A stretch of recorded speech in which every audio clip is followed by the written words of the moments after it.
Greenfield was a small town nestled between rolling hills and dense forests, the kind of place where nothing exciting ever happened, or so everyone thought.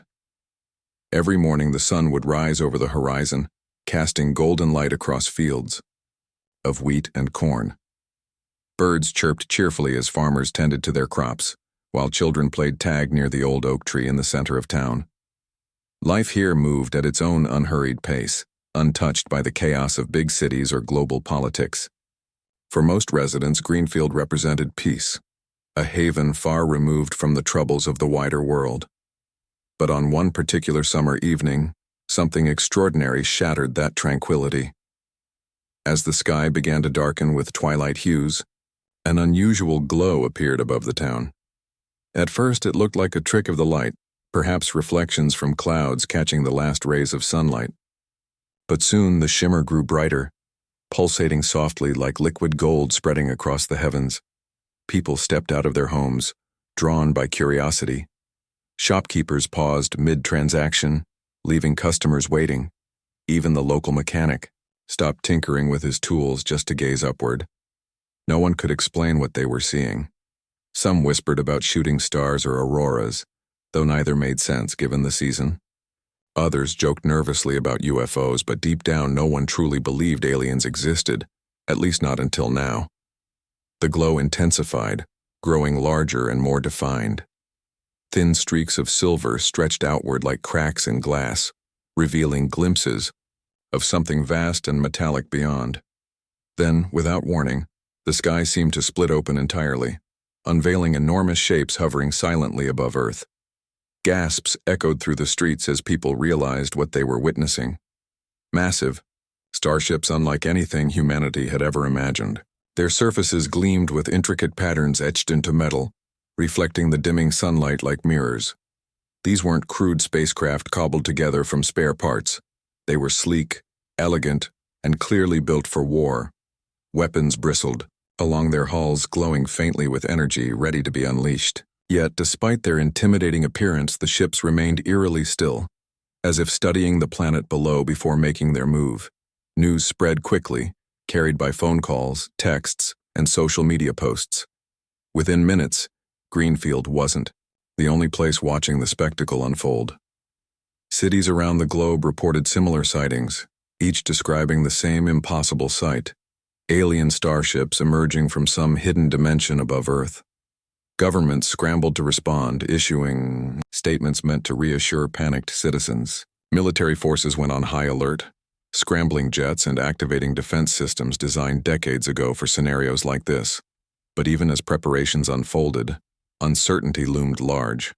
Who were these visitors? What did they want? And why choose this moment to reveal themselves? Far away from Earth, aboard a command ship orbiting the edge of the solar system, an alien council convened. They called themselves the Zixar Collective, rulers of a sprawling empire spanning countless star systems. To them, humanity was little more than an interesting anomaly, a species teetering between primitive instincts and technological ambition. For years they had watched Earth from afar, monitoring human progress through advanced surveillance drones. Every invention, every conflict, every cultural shift had been carefully documented and analyzed. And yet, despite all the data collected, the council remained divided about how best to deal with humans. Some members argued for immediate invasion. "They are weak," declared Commander Vexer, his voice sharp and decisive. "Their technology pales in comparison to ours. We could crush them within days." He gestured toward holographic projections displaying images of Earth's cities, armies, and infrastructure. "Look at their feeble attempts at space exploration. They barely escaped their own atmosphere." His arguments carried weight among the council, especially those eager to expand Zixar territory. Resources were scarce back home, and conquering Earth promised untapped wealth. Rich soils, abundant water, and minerals ripe for extraction. Others, however, urged caution. Elder Zira, the oldest and wisest member of the council, raised her hand to speak. Her voice was calm but firm. "We must not underestimate them," she warned. "Humans may lack our sophistication, but they possess traits we cannot ignore. Their capacity for innovation is unmatched. In less than 2 centuries, they have gone from horse-drawn carriages to machines capable of splitting atoms. Imagine what they might achieve in another 100 years. She paused, letting her words sink in. More importantly, they fight fiercely when provoked. History shows us they do not surrender easily. The debate raged on, filling the chamber with heated exchanges. Ultimately, however, greed won out over prudence. The council voted unanimously to proceed with the invasion, though Elder Zira abstained, shaking her head in quiet resignation. Orders were issued, coordinates set, and fleets mobilized. Within hours, thousands of Zixar vessels entered Earth's orbit, positioning themselves strategically for attack. All that remained was to assess humanity's defenses and deliver the final blow. Back on Earth, life continued as usual for Ethan Kane, a young man who lived quietly in Greenfield. Unlike many of his peers, Ethan preferred solitude over socializing. He worked odd jobs around town, fixing fences, mowing lawns, and occasionally helping out at the local diner. Most days he kept to himself, avoiding drama and staying under the radar. To outsiders, he seemed unremarkable. Average height, brown, hair, and a shy demeanor that invited little attention. But beneath his quiet exterior lay a sharp mind and a strong sense of justice. Ethan had learned early on that sometimes silence spoke louder than words. One afternoon, as Ethan walked home after finishing a day's work, trouble found him. 3 burly men blocked his path near the alley behind the hardware store. They were known troublemakers in Greenfield, always looking for someone weaker to bully. Today, Ethan became their target. "Hey, kid," sneered the leader, stepping closer. His friends flanked him, cracking their knuckles menacingly. "You've been keeping to yourself too much lately. Thought we'd remind you who runs things. Around here." Ethan froze for a moment, his heart pounding. He knew running wouldn't help, they'd chase him down. Fighting wasn't an option either. He wasn't trained for combat. Instead, he took a deep breath, steadying himself. When the leader grabbed his shirt collar, Ethan locked eyes with him and said calmly, "Let go. You don't want to mess with me." The bully laughed, tightening his grip. "Oh yeah? Why not? What are you going to do about it?" For a second, Ethan hesitated. Then, summoning all the confidence he could muster, he replied, "Because my father won't take kindly to it." The laughter stopped abruptly. The leader tilted his head, puzzled. "Your father? Who's your dad supposed to be?" Ethan straightened up, meeting the man's gaze squarely. "Admiral Marcus Kane." A stunned silence fell over the group. The name hung heavy in the air, carrying implications, none of them fully understood, but enough to make them uneasy.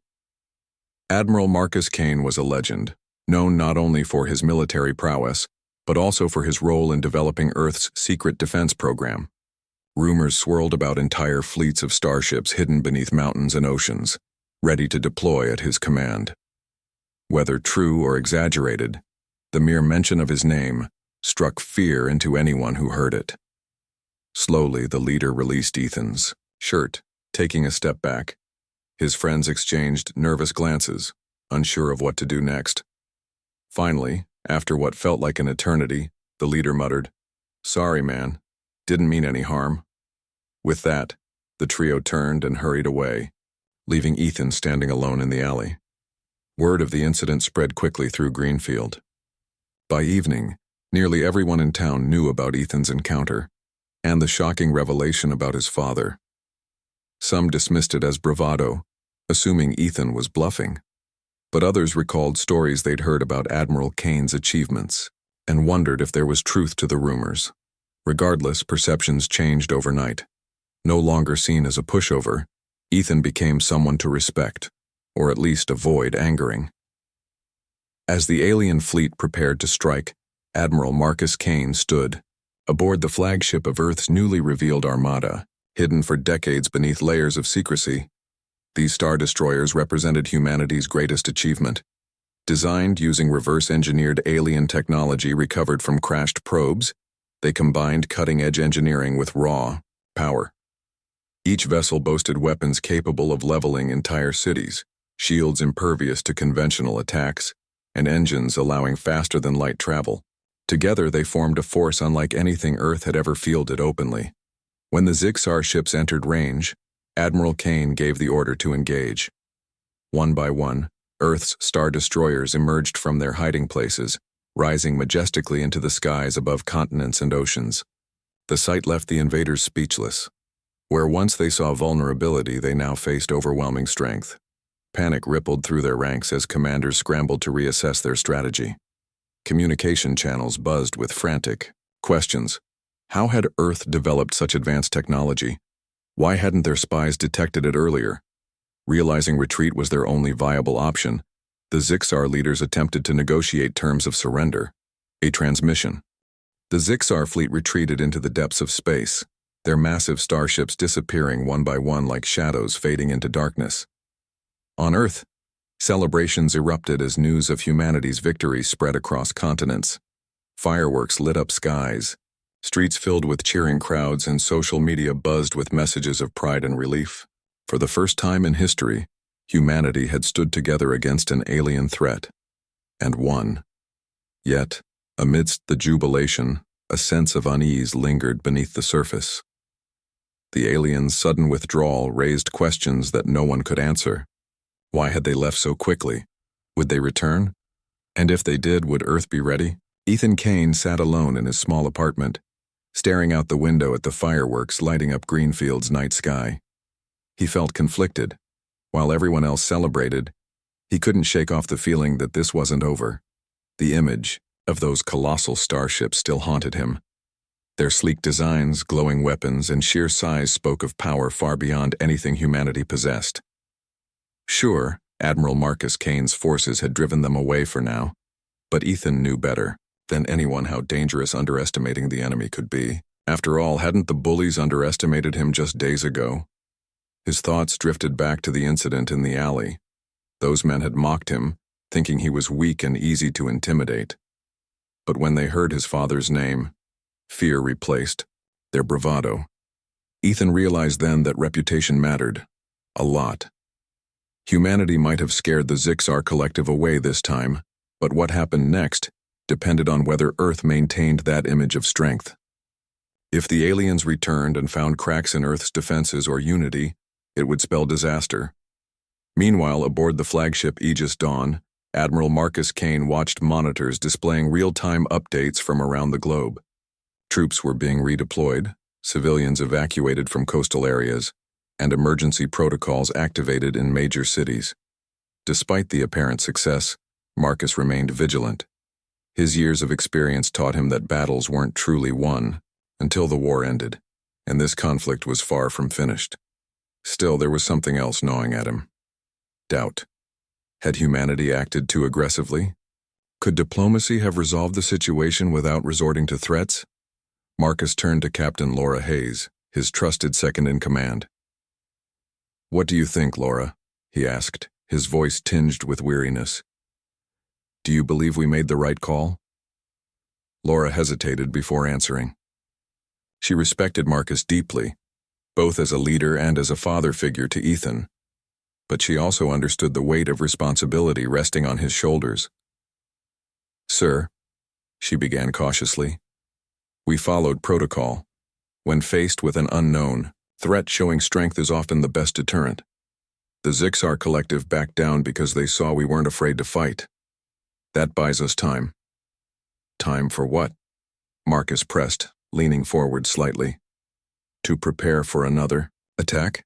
To build more ships and train more soldiers? Or to figure out why they came here in the first place?" Laura didn't respond immediately. Instead, she glanced at the holographic display showing Earth surrounded by its newly revealed armada. Each ship represented countless hours of labor, resources drained from global economies and sacrifices made by thousands of people. Yet none of it guaranteed safety if the Zixar decided to strike again. "Maybe it's not just about preparing for war," she said finally. "Maybe it's about finding common ground, understanding their motives. Maybe your son has the right idea." At the mention of Ethan, Marcus frowned. "My son? What does he know about interstellar politics?" "He knows about trust," Laura replied firmly. And sometimes trust can achieve what weapons cannot. Back in Greenfield, Ethan wrestled with similar thoughts. As word of his encounter with the bullies continued to circulate, he became increasingly uncomfortable with the attention. People treated him differently now, not as shy, awkward Ethan, but as someone connected to immense power. Strangers approached him on the street asking questions about his father or praising his bravery. Even the diner owner offered him free meals, saying, "Anything for Admiral Kane's boy." While flattering, it only added to Ethan's growing sense of isolation. One evening, unable to sleep, Ethan wandered outside and climbed onto the roof of his building. From there, he could see the entire town bathed in moonlight. Houses looked peaceful, their windows dark except for a few flickering lights. Somewhere in the distance, a dog barked, breaking the silence. Sitting cross-legged on the rough shingles, Ethan stared up at the stars. They twinkled innocently, oblivious to the chaos unfolding below. He wondered what life must be like on Zixar 7. Did the aliens feel fear like humans did? Did they love their families, dream of better futures, or yearn for connection? Suddenly, an idea struck him, one so bold it took his breath away. What if the key to preventing another attack lay not in weapons but in dialogue? What if Earth reached out to the Zixar Collective, offering peace instead of hostility?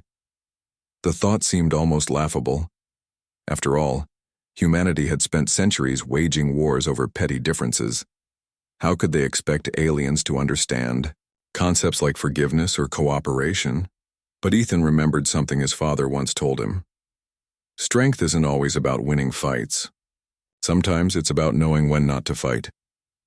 Inspired, Ethan grabbed his phone and began drafting a message. Over the next few hours, he poured his heart into writing a proposal aimed at influential leaders advocating for peaceful resolutions. He argued that humanity shouldn't squander this opportunity to prove itself capable of more than destruction.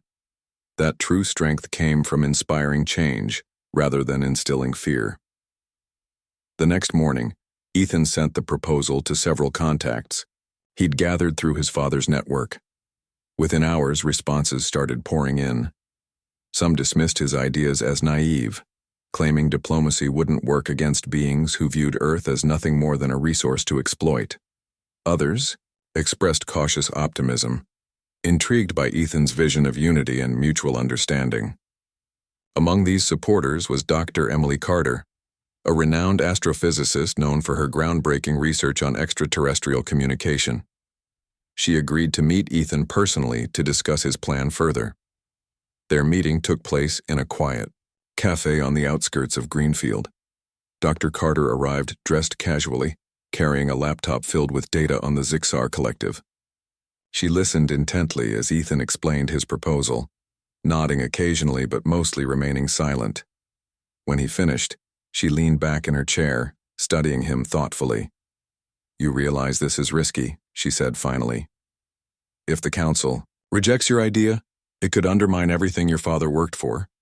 "I know," Ethan admitted, "but I also believe it's worth trying. If we don't at least attempt peace, aren't we just proving the Zixar right about us?" Dr. Carter smiled faintly. "You sound like your father, stubborn and idealistic." Ethan chuckled nervously. "Is that a good thing?" "It depends on perspective," she replied, "but I'll support you. Let's present this to the council and see where it goes." With Dr. Carter's backing, Ethan prepared to pitch his plan to Earth's governing body. Meanwhile, Admiral Marcus Kane received news of his son's initiative. At first, he felt torn between pride and concern. On one hand, Ethan's willingness to seek alternatives to violence reminded him of his late wife, whose compassion had shaped much of his own leadership style. On the other hand, risking peace talks with an unpredictable adversary carried enormous risks. In the end, Marcus decided to lend his support. Calling Ethan into his office later that week, he said simply, "I trust you. Go ahead and make your case. Just remember, whatever happens, we're in this together." Encouraged by his father's blessing, Ethan delivered his presentation to the council. It wasn't easy. Many members scoffed at the notion of negotiating with aliens who had already shown hostile intent. But slowly, Ethan's arguments gained traction.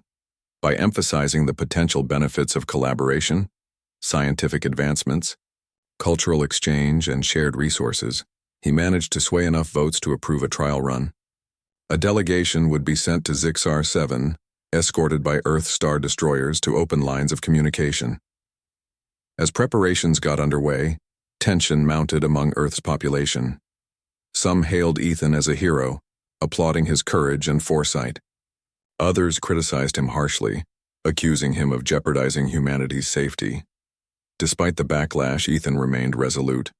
He believed in the possibility of peace, not because it was guaranteed, but because it was worth striving for.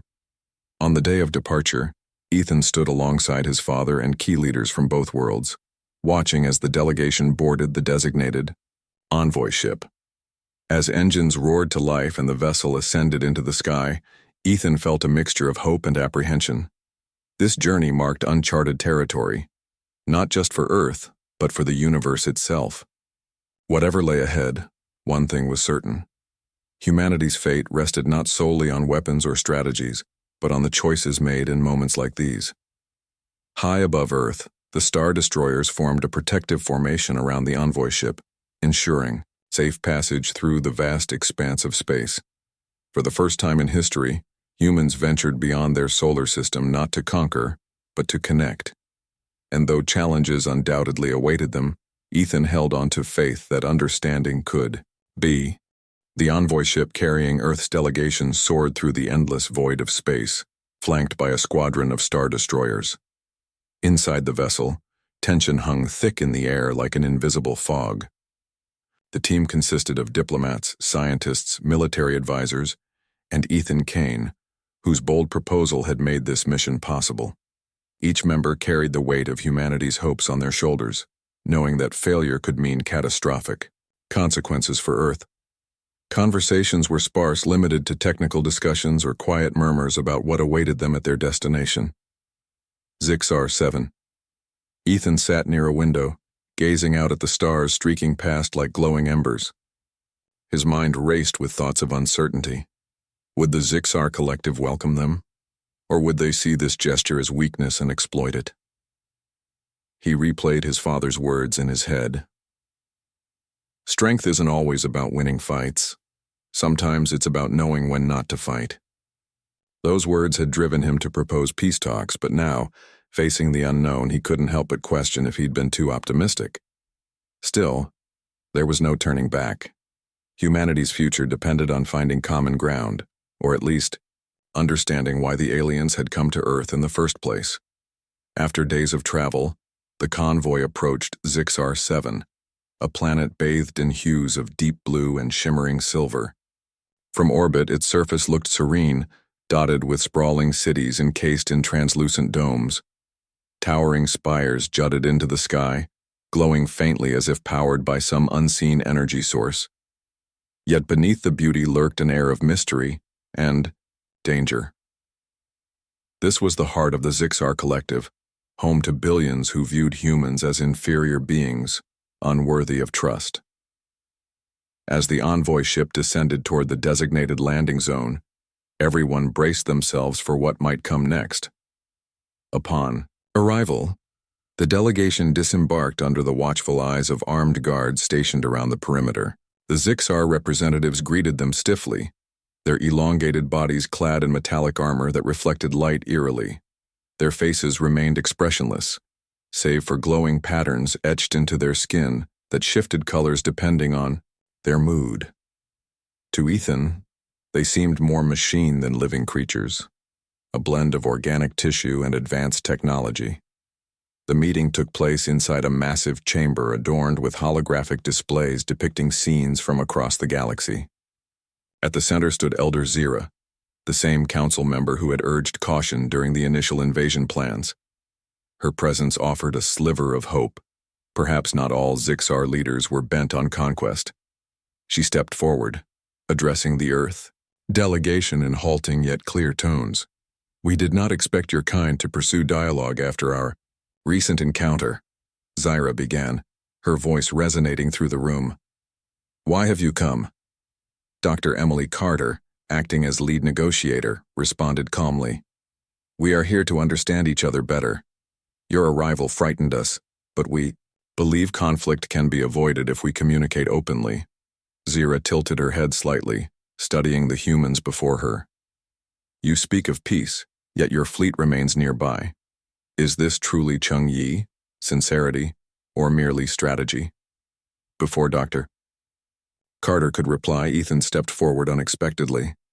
All eyes turned to him as he spoke, his voice steady despite his nerves. It's both, he admitted honestly. We want peace, but we also need to protect ourselves. Just like you, we're scared of what we don't understand. But fear doesn't have to control us. If we work together, maybe we can build something stronger than fear. A murmur rippled through the Zixar ranks. Some appeared intrigued, while others exchanged skeptical glances. Elder Zyra regarded Ethan intently, her glowing markings shifting to a soft green, a sign of curiosity or approval. You carry wisdom beyond your years, young human, she said finally. Perhaps there is merit in your words. Over the following days, intense negotiations unfolded. Topics ranged from resource sharing to cultural exchanges, with both sides presenting proposals cautiously. Earth offered access to its vast oceans and mineral-rich lands in exchange for advanced medical knowledge and sustainable energy solutions. In return, the Zixar Collective proposed joint research initiatives aimed at exploring uncharted regions of the galaxy. While progress was slow, small breakthroughs began to emerge. Trust, though fragile, started taking root. However, not everyone supported the talks. Back on Earth, public opinion remained divided. News outlets broadcast heated debates between proponents of peace and those advocating for continued militarization. Critics argued that diplomacy only delayed the inevitable, an all-out war with superior adversaries.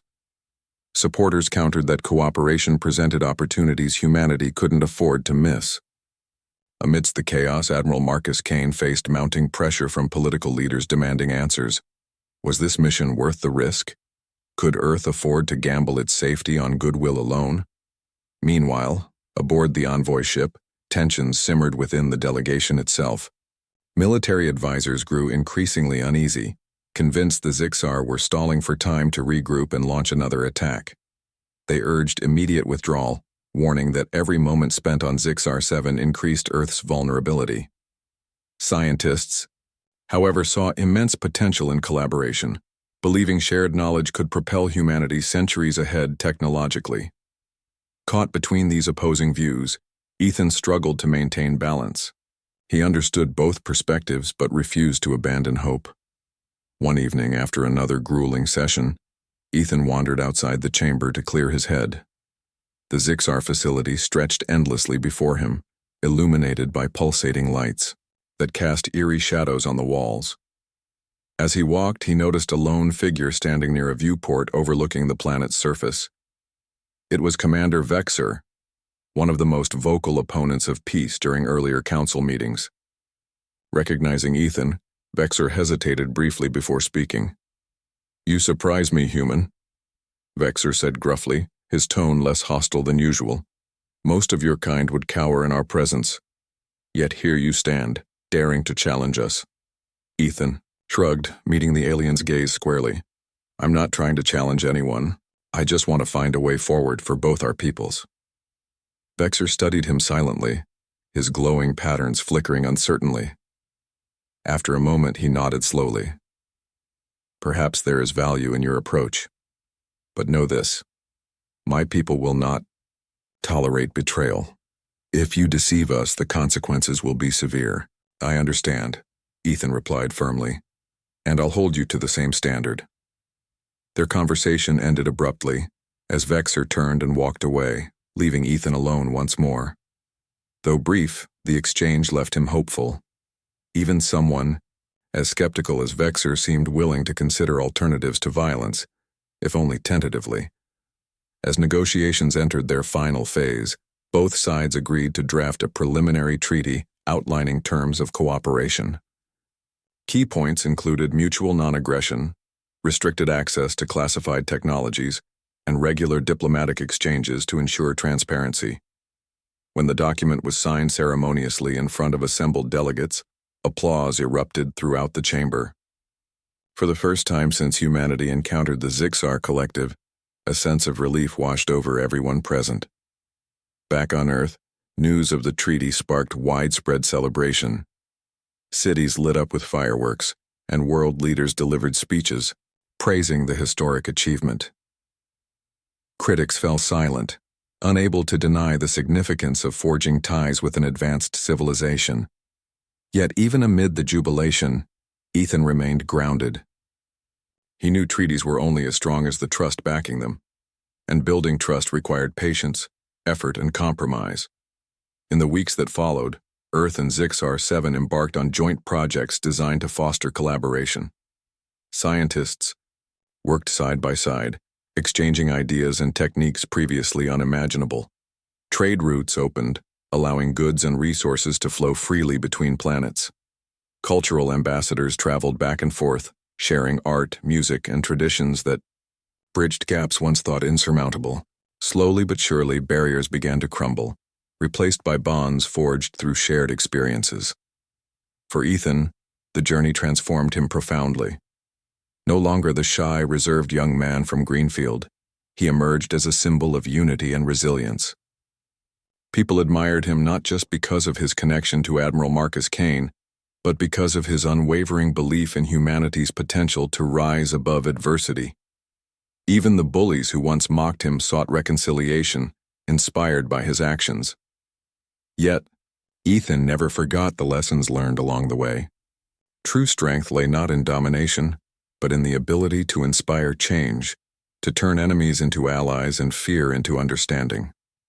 Whether facing personal challenges or interstellar threats, humanity proved capable of greatness when united by purpose. And though the skies might part again someday, revealing new dangers or opportunities, Earth, and those like Ethan, would always stand ready to meet whatever came next. Months passed since the signing of the preliminary treaty between Earth and Zixar-7. The initial excitement had settled into a cautious optimism as both civilizations worked to implement their agreements. Joint projects flourished, bringing tangible benefits to humanity. Advanced medical treatments cured diseases once thought incurable. Sustainable energy solutions powered entire cities without harming the environment, and new technologies revolutionized industries across the globe. Yet, beneath the surface of progress, challenges persisted. Trust was fragile, built on promises rather than proven actions, and misunderstandings threatened to unravel everything Ethan Kane and his team had fought so hard to achieve.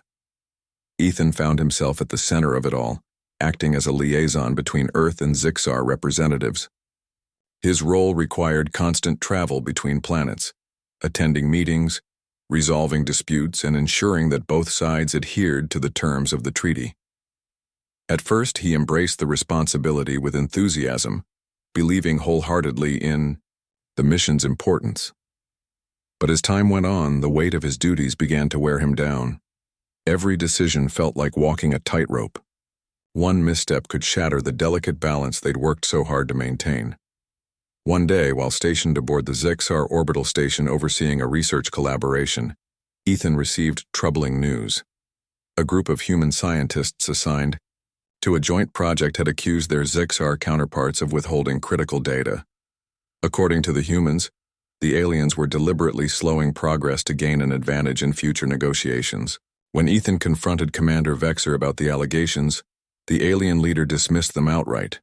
"These accusations are baseless," Vexer snapped, his glowing pattern shifting to angry reds and oranges. "Your people lack discipline.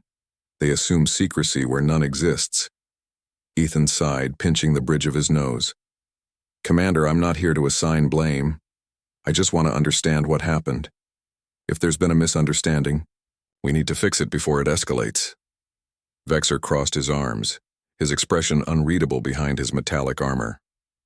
"Perhaps your kind should focus less on suspicion and more on earning our respect." The exchange left Ethan frustrated but determined. He knew mistrust ran deep on both sides, fueled by centuries of isolation and fear. Bridging that gap wouldn't happen overnight, but giving up wasn't an option. Returning to Earth, he reported the incident to Admiral Marcus Kane, who listened intently, before offering advice. Son, diplomacy isn't about avoiding conflict. It's about managing it, Marcus said, leaning back in his chair. Sometimes you have to call out bad behavior, even if it risks angering the other side. Other times you let things slide for the greater good. It's a balancing act. I get that, Ethan replied, running a hand through his hair. But how do I know when to push and when to hold back? Marcus smiled faintly. You don't. That's why it's called leadership. You make the best call you can with the information you have and hope it works out. With his father's words echoing in his mind, Ethan decided to address the issue head-on. He arranged a meeting between the human scientists and their Zixar partners, insisting on transparency from both sides. The discussion grew heated at times, with tempers flaring and accusations flying. But slowly, through patient dialogue, the truth emerged. Neither side had acted maliciously. The delay stemmed from differences in methodology and communication, styles which had led to unintentional confusion. By the end of the session, tensions eased and the two groups agreed to establish clearer guidelines moving forward. While Ethan tackled problems on the ground, broader concerns loomed over Earth's relationship with Zixar-7. Rumors spread among political circles that factions within the Zixar collective still opposed peace. These dissenters viewed cooperation with humans as a sign of weakness, arguing that Earth's resources should be seized rather than shared.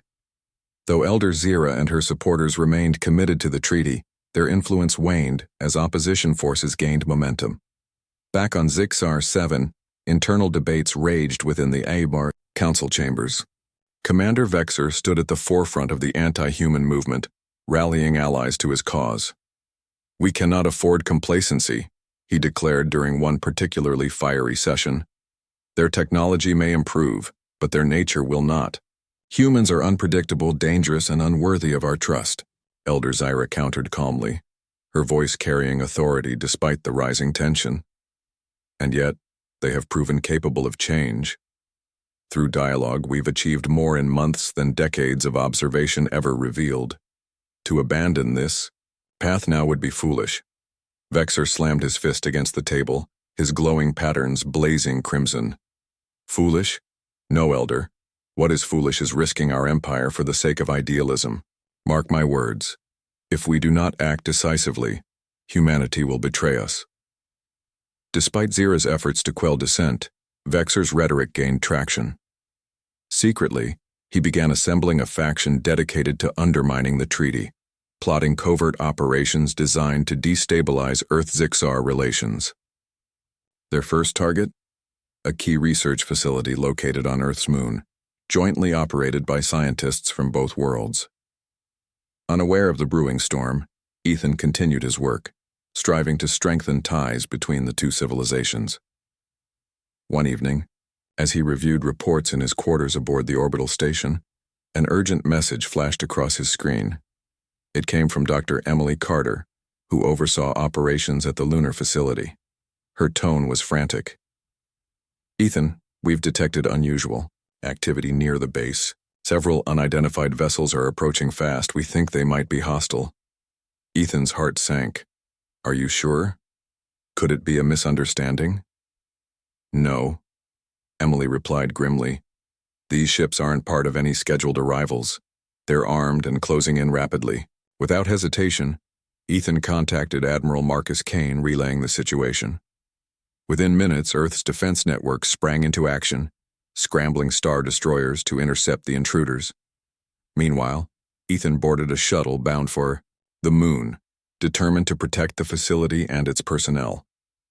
As the shuttle descended toward the lunar surface, chaos erupted below. Explosions lit up the dark expanse, sending plumes of dust spiraling into the void.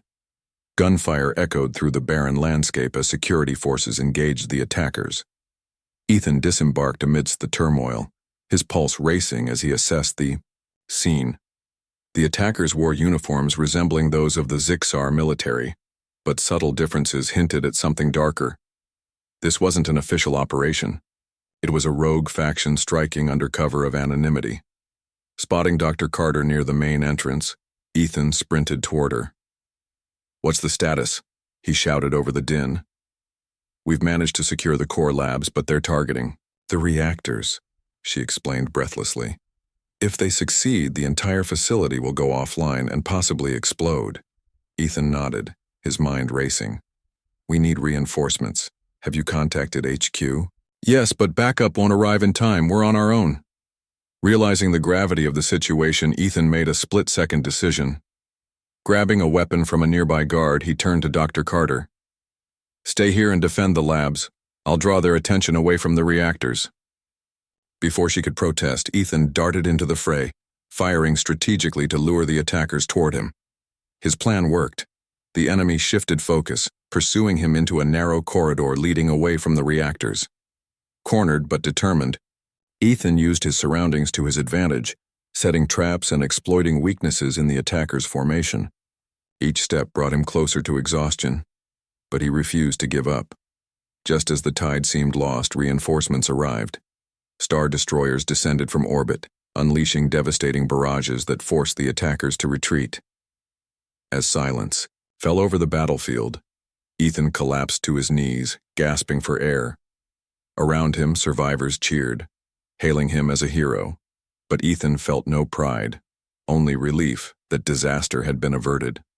News of the attack reached Zixar-7 quickly, sparking outrage among Elder Zira's supporters. Evidence pointed directly to Vexor's faction, exposing their treachery. Facing mounting pressure, Zira stripped Vexor of his command and ordered a full investigation. For the first time, cracks appeared in the Zixar collective's unity, forcing its leaders to confront uncomfortable truths about their society. On Earth, public reaction was mixed. While many praised Ethan's bravery, others questioned whether peace with the Zixar was worth the cost. Critics argued that trusting such an unpredictable ally risked further incidents. Supporters countered that abandoning diplomacy altogether would only invite more hostility. Amidst the debate, Ethan addressed the world via live broadcast, speaking directly to humanity's fears. "This hasn't been easy," he admitted, his voice steady despite the weight of countless eyes upon him. "There have been setbacks, sacrifices, and moments where I doubted myself. But every challenge reminds me why we started this journey, to prove that understanding can overcome fear. Yes, dangers remain, but turning away now would mean letting fear win, and I refuse to let that happen." His words resonated deeply, reigniting hope among those who believed in the possibility of coexistence. Even skeptics couldn't deny Ethan's sincerity or the courage he demonstrated during the EO attack. The aftermath of the lunar attack left an indelible mark on both Earth and Zixar-7. While the immediate threat had been neutralized, its ripple effects reverberated across galaxies. Trust between the two civilizations teetered precariously, shaken by the betrayal of Vexor's rogue faction. Yet amidst the uncertainty, a new resolve emerged, one rooted not in fear, but in determination to preserve the fragile peace they had built together. Ethan Kane returned to Earth physically exhausted, but mentally resolute. The scars of battle lingered, not just on his body, but in his mind. He replayed the events on the moon over and over, analyzing every decision he'd made. Had he acted too rashly? Could he have prevented casualties if he'd thought faster? These questions plagued him during sleepless nights, yet they also fueled his commitment to ensuring such incidents never happened again. Back at Greenfield, life seemed surreal. Once dismissed as ordinary, Ethan now found himself thrust into the spotlight as a symbol of courage and unity. Strangers approached him with gratitude, sharing stories of how his actions inspired them to believe in humanity's potential. Even the bullies who once mocked him sought reconciliation, offering apologies tinged with admiration. Despite the attention, Ethan remained humble, deflecting praise onto others who had fought alongside him. "I didn't do anything special," he would say simply. "We all did what we had to." His father, Admiral Marcus Kane, watched Ethan closely, pride swelling in his chest. Gone was the shy young man who avoided conflict. In his place stood someone capable of leading through adversity. Marcus knew the journey hadn't been easy, and likely wouldn't be moving forward, but he trusted Ethan to carry the torch of diplomacy. After all, true strength wasn't measured by victories alone, but by the ability to inspire change. Meanwhile, on Zyxar 7, Elder Zyra faced her own challenges. Exposing Vexor's treachery had cost her political capital, weakening her influence. Within the council, factions loyal to Vexor accused her of prioritizing humans over their own people, sowing discord among the population. Protests erupted in major cities, with citizens divided over whether cooperation with Earth was worth the sacrifices demanded. Zyra understood their anger. After all, she too had questioned the wisdom of aligning with a species so different from their own. But she refused to abandon the path she believed in. Addressing the council, Zyra spoke with quiet conviction. "Change is never easy," she began, her glowing patterns shifting to calming blues. "It requires patience, effort, and faith in something greater than ourselves. Yes, there will be setbacks. Yes, some will oppose us, but turning back now means surrendering to fear, and I refuse to let that define us." Her words resonated with many, rekindling hope among those who supported peace. Slowly, efforts to rebuild trust gained momentum.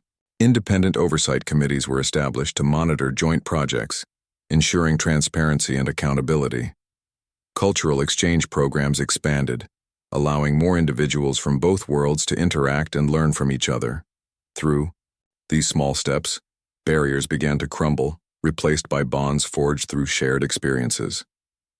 As months turned into years, Earth and Zyxar 7 transformed in ways no one could have predicted.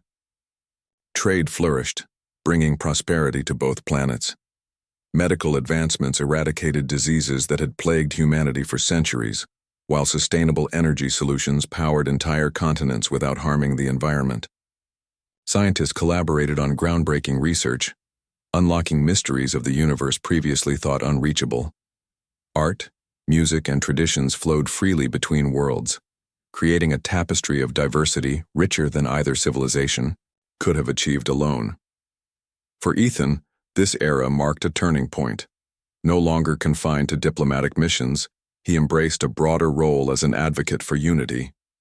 Traveling across Earth and Zyxar 7, he spoke to audiences large and small, sharing stories of resilience and hope. His message was simple yet profound. Understanding transcended differences, and compassion could bridge even the widest divides. People listened, not because of his fame, but because of the sincerity behind his words. One day, while visiting a remote village on Zyxar 7, Ethan met a young alien girl named Lyra. She reminded him of himself at her age, curious, idealistic, and eager to make a difference. As they sat together under twin suns casting golden light across the landscape, Lyra asked a question that caught Ethan off guard. "Do you think we'll ever truly understand each other?" She wondered aloud, her glowing markings shimmering faintly. Ethan smiled, considering her words carefully. "Understanding isn't about knowing everything about someone else," he replied gently. "It's about being willing to try even when it's hard, and sometimes trying is enough to change the world." Lyra nodded thoughtfully, her eyes reflecting the same determination Ethan had felt years ago. In that moment, he realized the legacy of peace extended beyond treaties and technologies. It lived in the hearts of those who dared to dream of a better future. Back on Earth, celebrations marked the 5th anniversary of the treaty. Cities lit up with fireworks, and festivals brought communities together in joyous unity. World leaders delivered speeches praising the historic achievement, acknowledging the sacrifices made along the way. Among the crowd stood Admiral Marcus Kane, watching proudly as Ethan addressed the gathering. "This journey hasn't been perfect," Ethan began, his voice carrying across the cheering audience. "There have been moments of doubt, setbacks, and losses. But every challenge taught us something valuable, that true strength lies not in domination but in connection. Together we've proven that fear doesn't have to control us. Instead, we can choose understanding, compassion, and hope." Applause erupted, echoing through streets filled with laughter and tears. For the first time in history, humanity stood united. not just as individuals scattered across nations, but as a single species reaching for the stars. High above Earth, star destroyers patrolled silently, their presence a reminder of the sacrifices made to protect this newfound harmony. Yet their weapons remained dormant, serving as symbols of peace rather than war. Nearby, Zixar vessels joined them, forming a protective formation around the planet they now called an ally. Together, they guarded not just against external threats but against the divisions that once threatened to tear them apart. In the end, the story served as a testament to humanity's resilience. Whether facing personal struggles or interstellar conflicts, people proved capable of rising above adversity when united by purpose. And though the skies might part again someday, revealing new dangers or opportunities, Earth, and those like Ethan, would always stand ready to meet whatever came next. Years later, historians would look back on this period as a turning point, not just for humanity but for the galaxy itself. From the shimmering glow that first split the heavens above Greenfield to the alliances forged through courage and compromise, the tale of Earth and Zixar 7 became a beacon of hope. It reminded future generations that even in the face of overwhelming odds, understanding could overcome fear, and that together anything was possible.